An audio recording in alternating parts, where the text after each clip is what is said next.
Hi, welcome to The Pursuit of Truth. It is the 31st of July 2018. And I was just seeing about the last leg piece on Flat Earth, which obviously was what you'd expect. Obviously, if you've ever seen the show The Last Leg, you know they don't take things very seriously.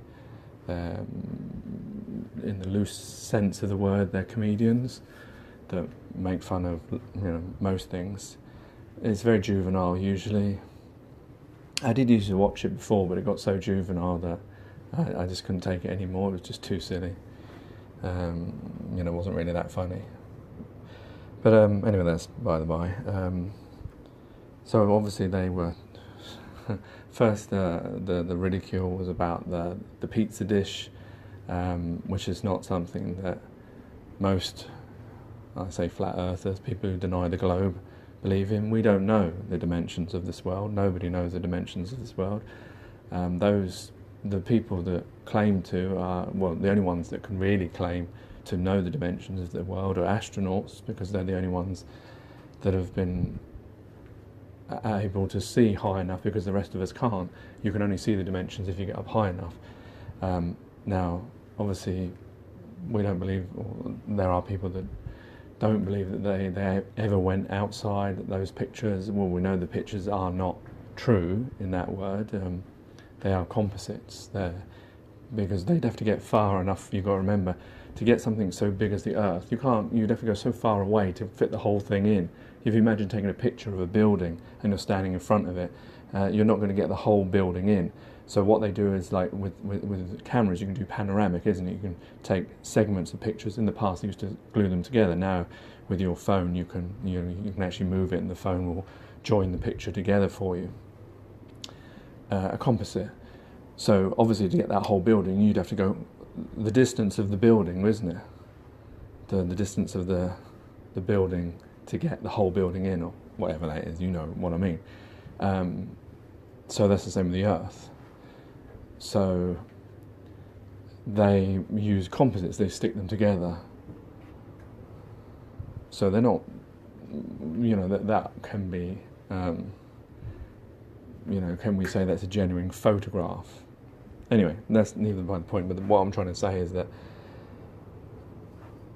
the pizza dish is not accepted by most people, because we don't know. We can't go to all the places. As a man, I'm standing on the Earth, I can see all around me. There are certain things that can lead me to conclusions, like the sea and the level, or how water acts and how it's level, and I can say, I think that the Earth isn't round because I've never seen bendy water. No one's ever been able to prove it. But until I could actually levitate up high enough to see everything, I mean, obviously with drones, there are drone footage. You can get both sides of the story if you really want it. You can get drone footage that shows a curve, you can get drone footage that shows not a curve. Well, a lot of that's to do with what lens they're filming it with. If you film with a GoPro or a fisheye lens, you're creating a curve. That's how the lens works. That's the whole point of it. But the reason for using that lens is because it curves, it puts more of the image.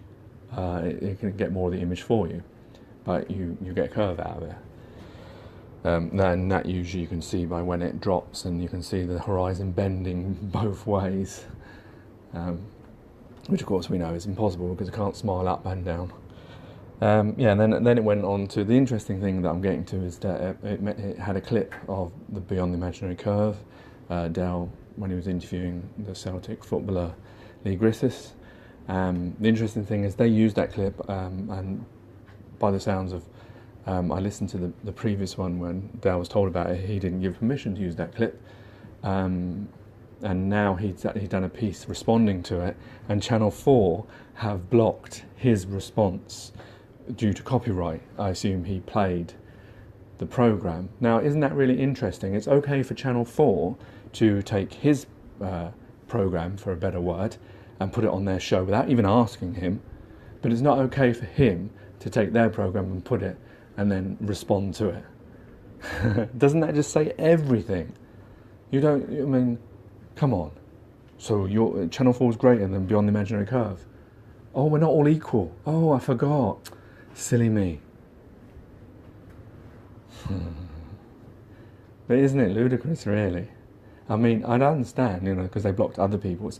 And I did see that because I was looking for the clip.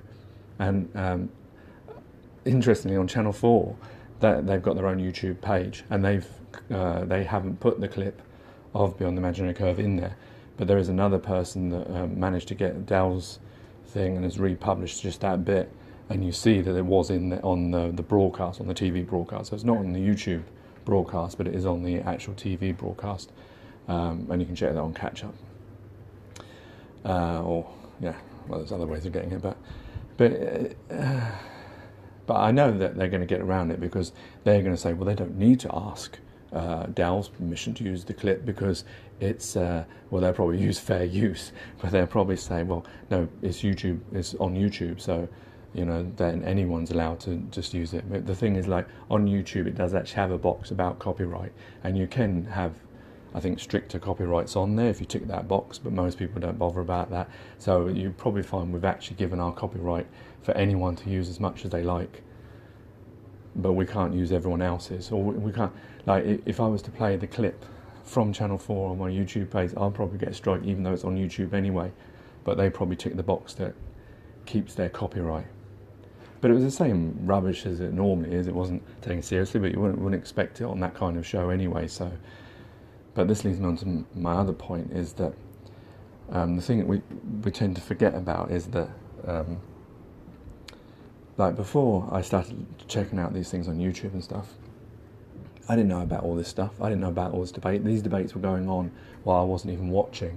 And that's the problem, because most people won't be aware of all this stuff, because the only stuff they are aware of is what's on mainstream, what's on television. And the only time they ever get to see flat earth on television is when it's attacked and ridiculed, like this.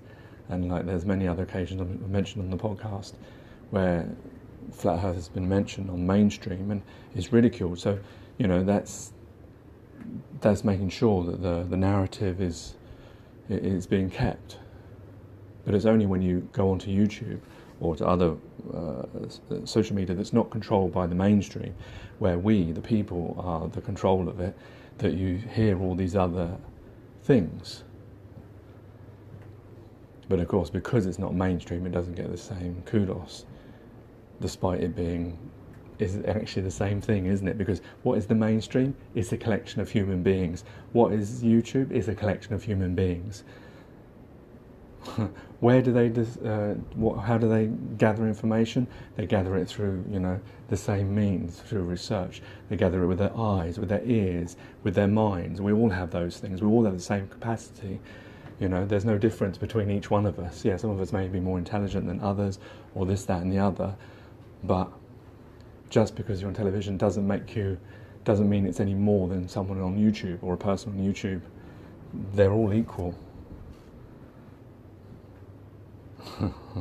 You could get a person who works on mainstream and then he comes on YouTube. What's the difference? It's the same person, isn't it? And the other thing that was interesting, that, like with these people, they were making fun of flat earth, they probably didn't mean anything by it, but they just instantly go back to their program in their schooling. They don't think. They just say whatever. Like, I'm sure I would have made fun of it a few years ago because I didn't even consider it, and you've got to ask why you didn't consider it. And that's the important thing, that a lot of people, we say things without any proof, and we don't even think about that we will say this, that and the other, and then it's only when someone questions you and say, well, wait a minute, how do you know that? Have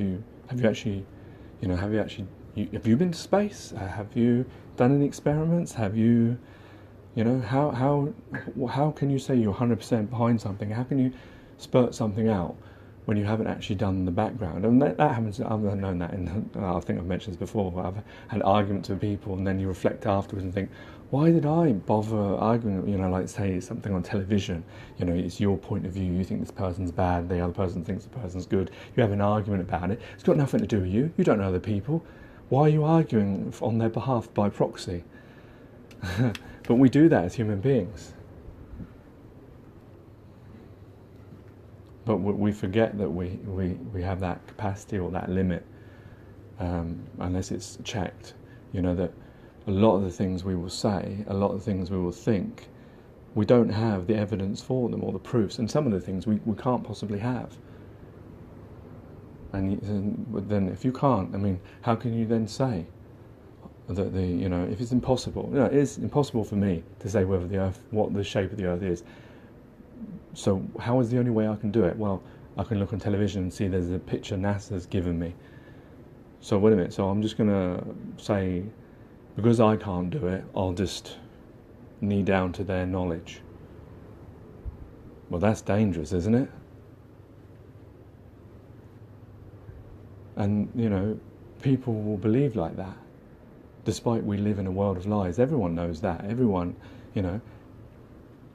just because it sounds realistic, just because it looks real, that doesn't mean it is.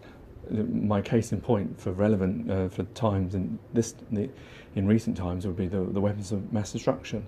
Millions of people believed that 45-minute claim was possible because it came from the right people and they said it in the right ways, and they believed a lie. Now we know it was a lie. I'm sure there's people that still don't believe that was a lie, and that just shows you how it's easy to fool people. So you really need to know things for yourself. That's the only way you can't be fooled. Yeah, it may be right what people are saying. I'm not saying that, but what I'm saying is the only way you can't be fooled is if you rely upon yourself. But the thing is, because we say that we don't know, it's impossible for us to know all things and we're limitless, and because there are more people that are intelligent than us, we give that away. And we say, oh, we're not going to worry.